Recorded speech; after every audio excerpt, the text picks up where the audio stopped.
This is an interview in the series Women Around the World, a mosaic of feminine impressions and inspiration in the times of Corona.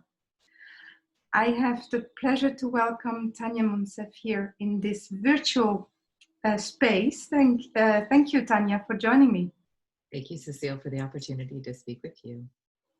My name is Cécile Masson. I'm a leadership coach, I'm a host, and I'm the writer of Rose Letters of Love to Life. Tanya, you live in the States, it's early mornings. Thank you so much for, it's 6 o'clock or something like that. Here it is in the Netherlands, it's 3 o'clock in the afternoon. Thank you for getting up so early. No problem. These days, time is very fluid. Yeah, would you like to introduce yourself a little more? Sure. My name is Tanya Monsef. I'm based in the Silicon Valley of California in the United States. And I am an executive coach, and I focus a lot on leadership development, specifically globally. I've worked really for the last 15 years with leaders from 40 countries, supporting them in really achieving and realizing a big dream and vision that they might have, and support them in manifesting that in the world, birthing it, which is always a gift. And I'm passionate about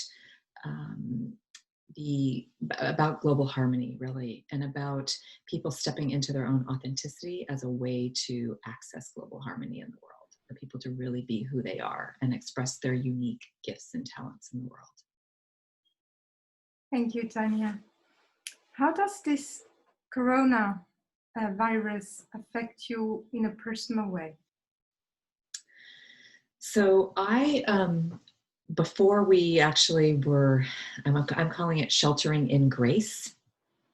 Before we were sheltered in our homes, I had actually had the intention of taking some time, taking 3 weeks of just taking some time to unplug and really see what was coming alive for me at this time. I'm going through another transition in my life, and I wanted the space to be able to really sense into that. And as I've told many people, it's like the world joined me on my little sabbatical that I was going to create. And so for me in this time, it's about listening and about stepping into questions and really being in a space of inquiry and allowing for myself not to have the right answer or the answer, but just to allow what's coming forth. So for me, it's a space of inquiry. This time has been a space of grace, of really allowing me that time. I'm also really present to communities that I have around the world, and I'm very blessed that I can even talk to you on this space of the internet, and I have a computer, and very aware that many are isolated and don't have that access, and then might also be struggling with their daily needs. So a mixed sense of blessings and gratitude for what I have, and also an outpouring of heart space and support for those who might be challenged at this time. You said that you are in a space of inquiry and of listening. As a leader in your own field, when you use the word listening, could you just go slightly more into this word? What do you mean when you use the word listening? So for me as a leader, both personally and kind of what I preach, to me, listening is the most powerful attribute that a leader can have. So listening and generous listening. So really listening from the other person's perspective. And I think most people, when they're listening, are worried about what is the next thing they're going to say and how are they going to respond. And I think of listening actually as a very generous act of being with another human being and another person, and to really hear what they have to say. So not worrying about what I think about what they have to say, not worrying about how I might want to correct them in what they have to say, or not want to share my experience and project onto somebody else what what my experience is, but really allowing someone to be heard. I think everybody's fundamental need is the need to be heard. And so as a leader, if you can offer listening to someone, it's a huge, huge gift to them. Thank you, Tanya. You're saying that you're working locally and globally, and that you work with communities in different parts of the world. When you look at this this crisis, this invitation, as some call it, to actually slow down, what kind of patterns do you see from a more systemic point of view?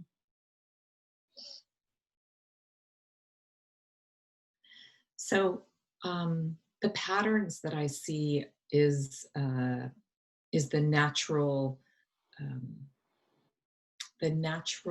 I think, response to uncertainty. So because most of us like to, and we are mostly in control of our own lives at some level. We know when we're going to get up in the morning, we're going to go to work, or we're going to be with the children, or whatever it is we're going to do. We have some routine and some certainty. And for me, the pattern that I see is that that everything that we have known in the past has been shifted. So it's in California, we have earthquakes. And so I think of it as a little bit of we all got like a little bit of a jolt. And now we're trying to come out of this and see what that might look like. And I've been really conscious of using this word normal. And for me personally, when I use the word normal, it has the sense to take me back to the past. And it has a sense for me to want to make sense of everything based on what I know from the past. And so I think the opportunity in this time, the invitation in this time, as you use that word, is to actually not think about what the past is, but to really be in the present, and to really stay present into what we're feeling, what we're thinking, and who are we being right now.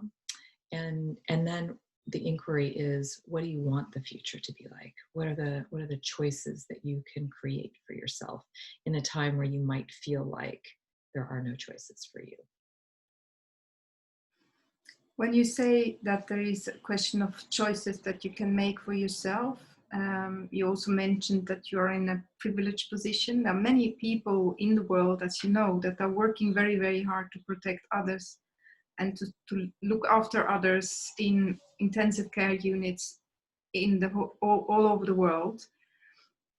Where are the choices, and what we sense as women in this case, as we are holding this conversation as women as well, where could we find that inner knowledge to how to address the challenge, when we really listen and stay calm as we go? Because some women are very active, and yet at the same time very intuitively active to what their intuition is telling them that they should do. So where do you see that slowing down and yet being in the right action modus? Yeah, you and I both had the privilege of being faculty for Coming Into Your Own, and the premise of that program is really this idea that that everything begins with knowing oneself and being connected to oneself. And so, as leaders, I think before you can lead others, you have to lead yourself.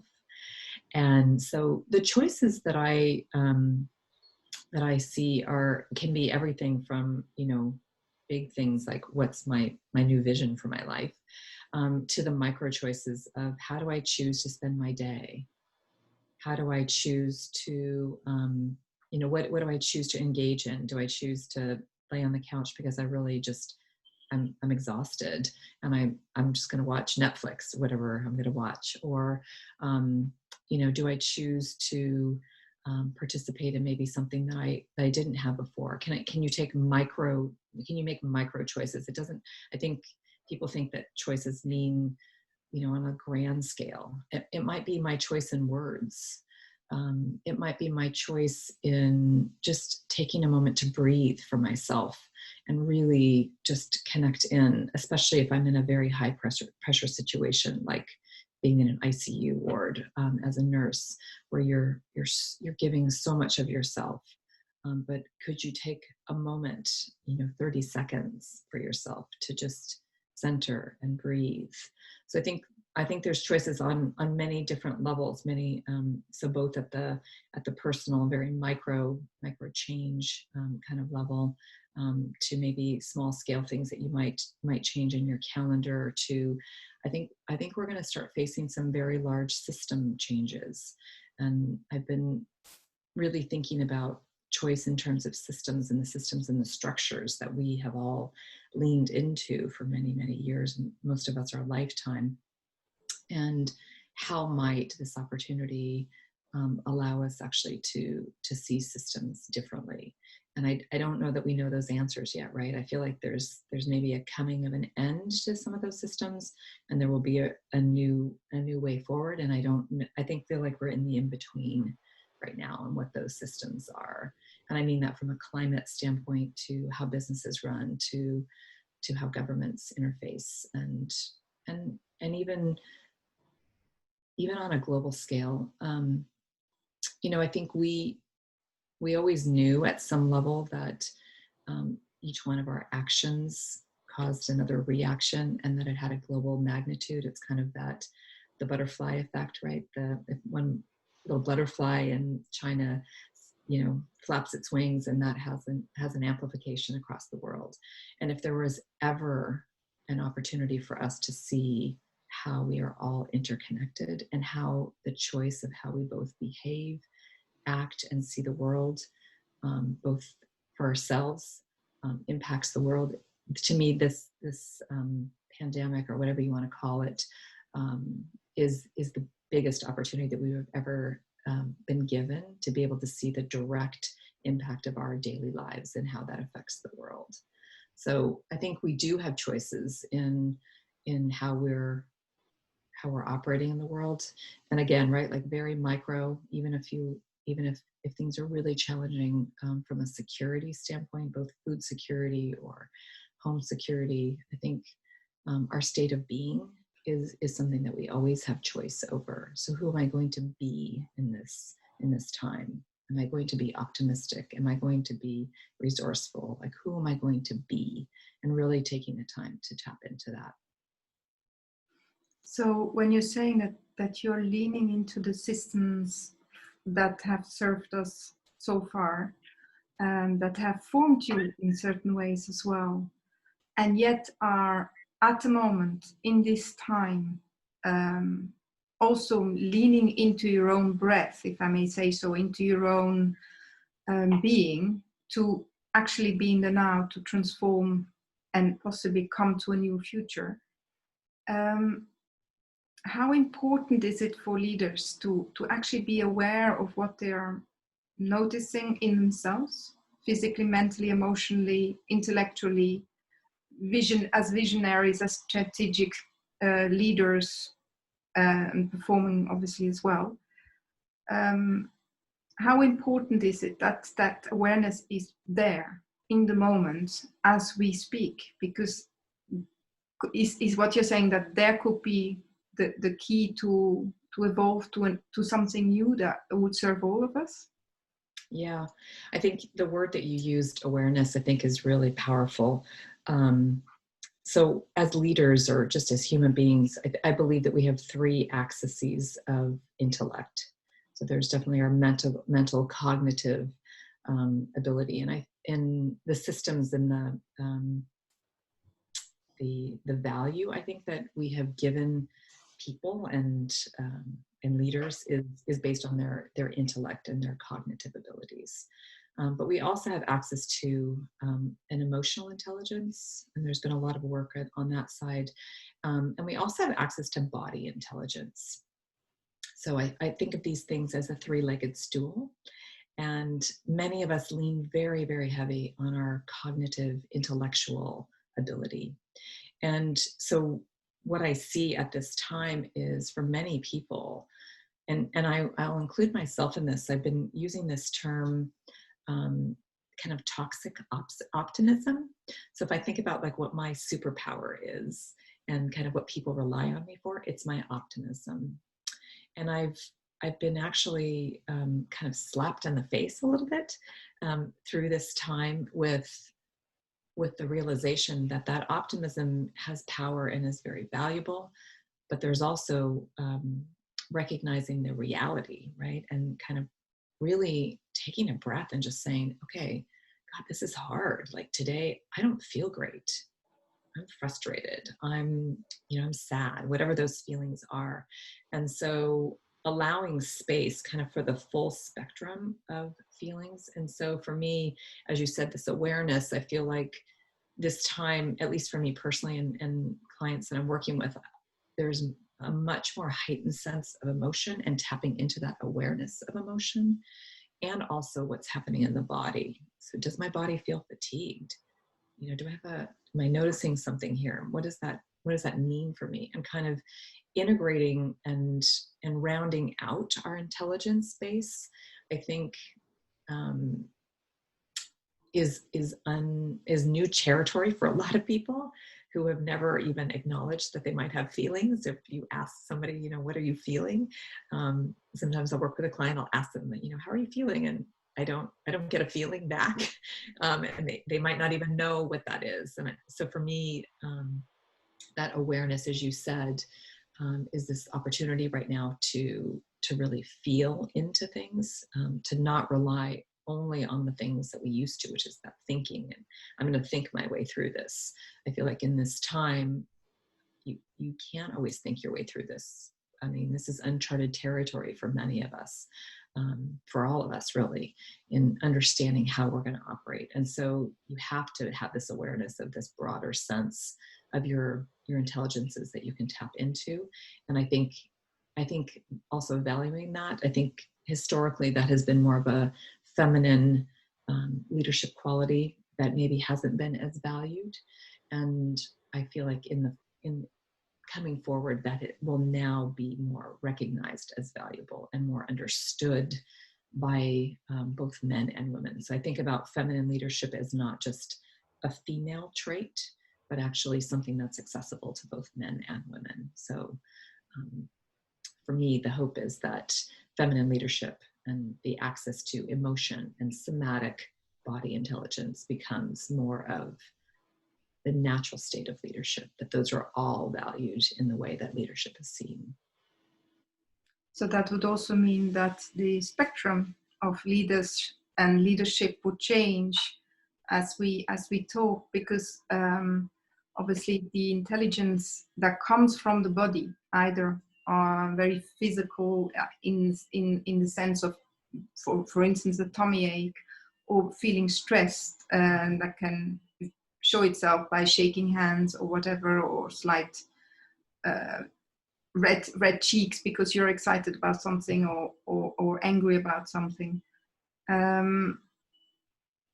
To acknowledge that intelligence, which moves from a neuroscience point of view upwards, to actually integrate that in a possible cognitive possibility that will inform future leadership development, but also societal development. How do you feel as a woman, but also as a leader, that leadership space could look like or feel like possibly in a couple of years or even in a couple of weeks, because this is going very fast? Yeah. Well, I think we're starting to, we're starting to see different heroes, right? So the heroes in the past might have been, movie stars or, soldiers or, generals or things like that, right? So the heroes that we're starting to see look very different. I'm always struck by, pictures of those, as you mentioned, in the medical field, right? Just, you can see just in the pictures the exhaustion in their face, right? And to me, that is like, I can somatically like feel their body almost in what they're carrying and the emotion that must be going in that. And before, it would have been like a general, like standing, proud kind of thing. So I think I think going forward, we're going to see different models of what true leadership looks like. And there's going to be space, as you said, for that spectrum. So yes, I mean, there are different models of leadership. And I think, I don't know that there's one right model of leadership. I think I like the integration. For me, I use that word harmony in the beginning. So to me, the way that I define that is integrating all of who you are. So not denying any part of yourself and bringing that forward and allowing people to see it.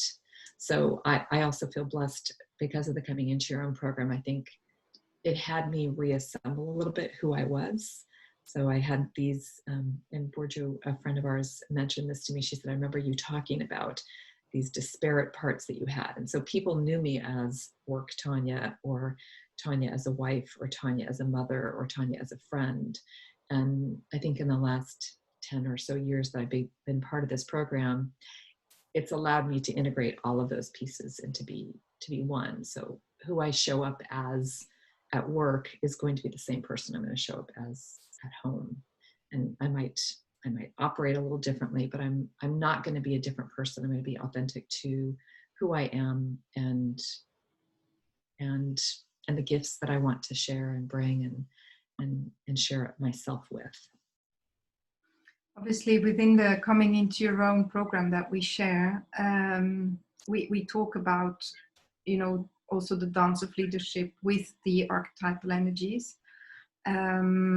We talked about the power of sensing, which is more the archetype of the lover, but also the more empathic leader.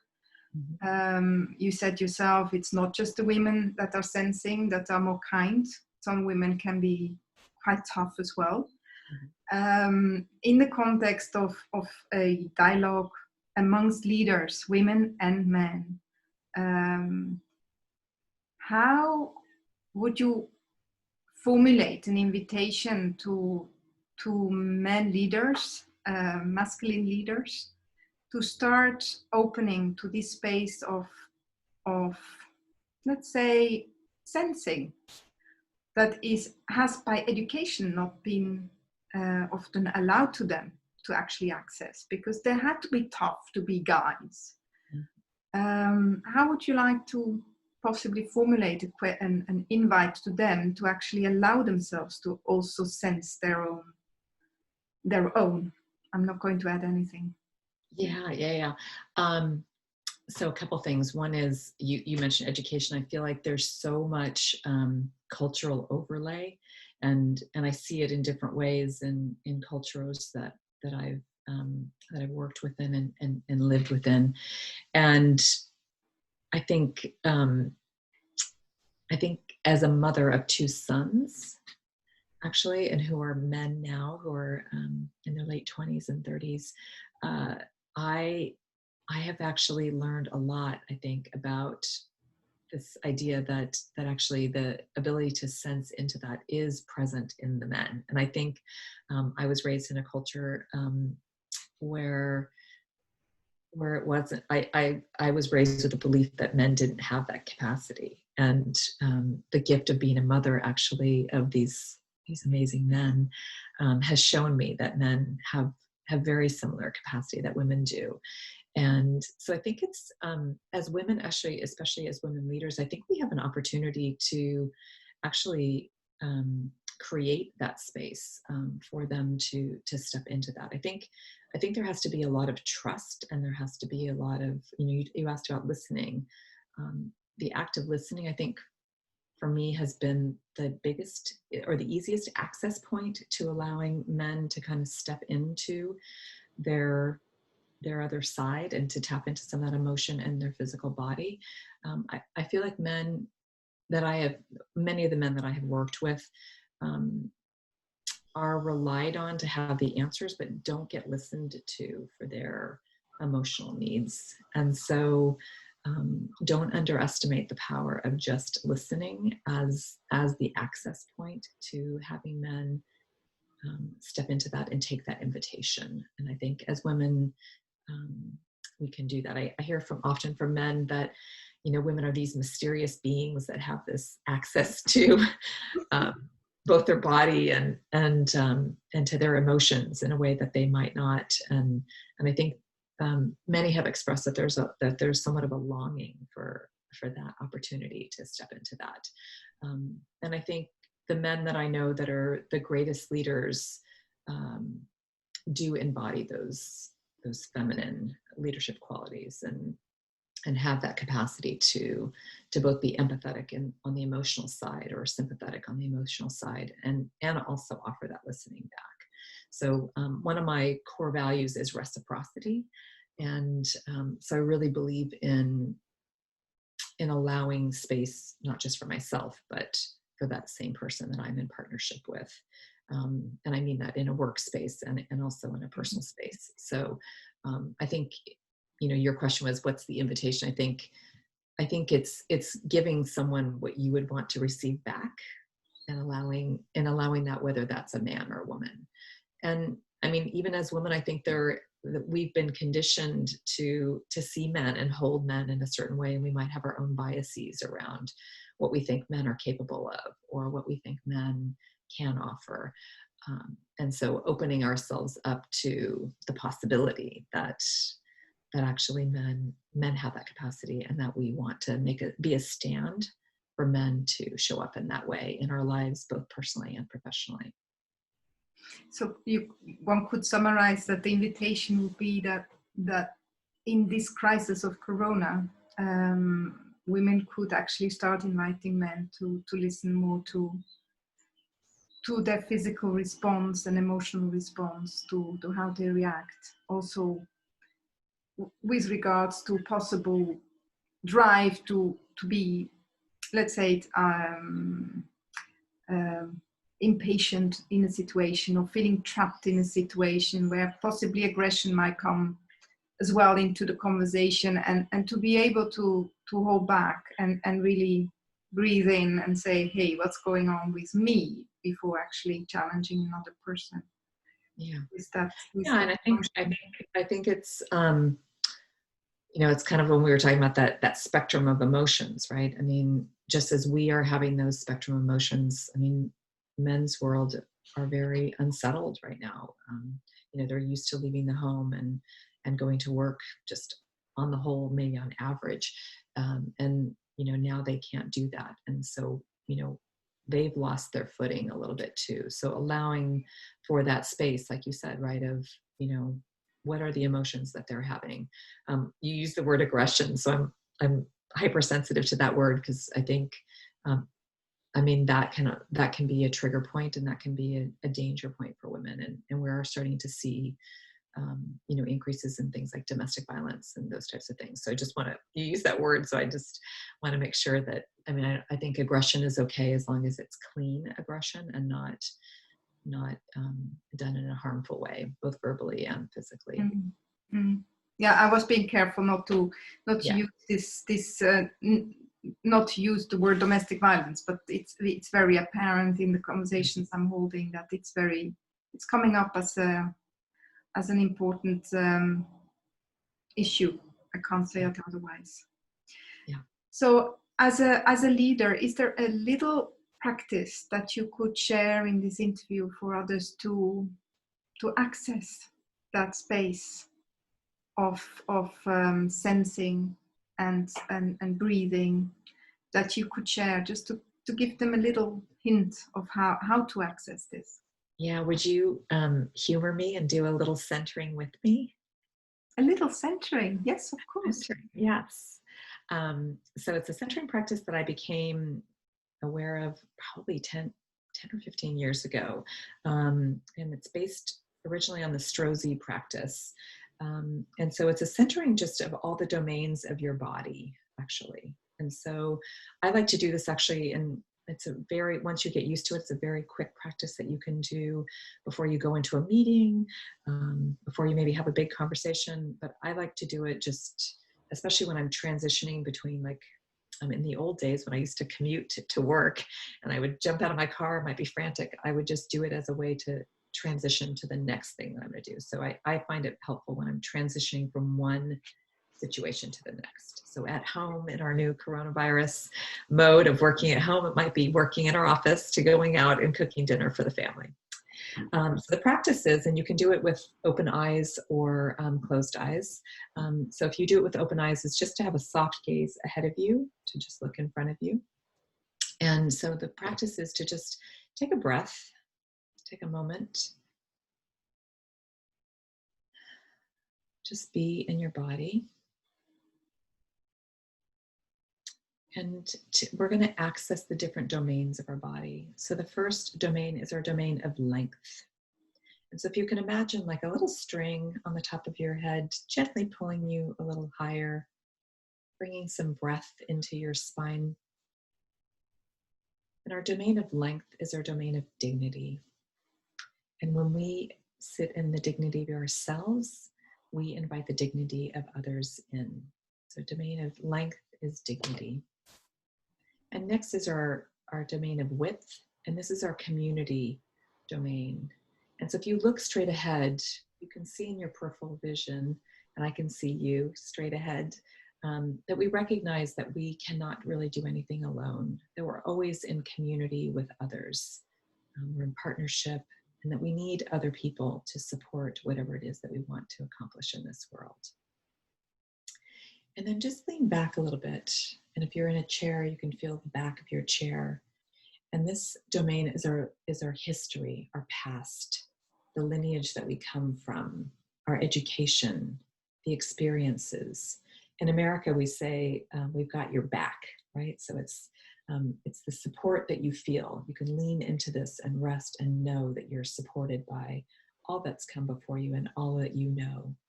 And then just rock a little bit forward. And this is where we're going, our vision for what we want in the world, how we want to be, maybe in this day, in this moment. What choice are we making for ourselves in this moment? And then just rock between our past and our future and come into a center place that is our present. And from this place, take a deep breath.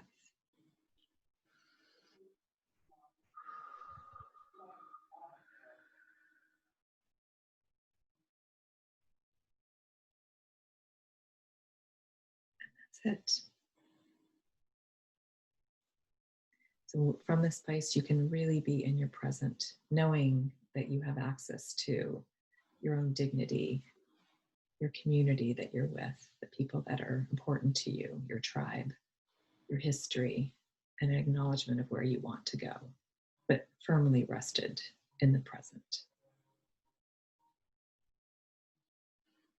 Tanya Monsef, thank you so much for this opportunity to be present with you in this same space that is virtual and yet feels so close. Yes. Thank you so much. And thank you for the opportunity to be in this space with you and for creating this space of conversation, because I think that's where everything happens, is in conversation. Thank you, Tanya. Thank you, Cécile.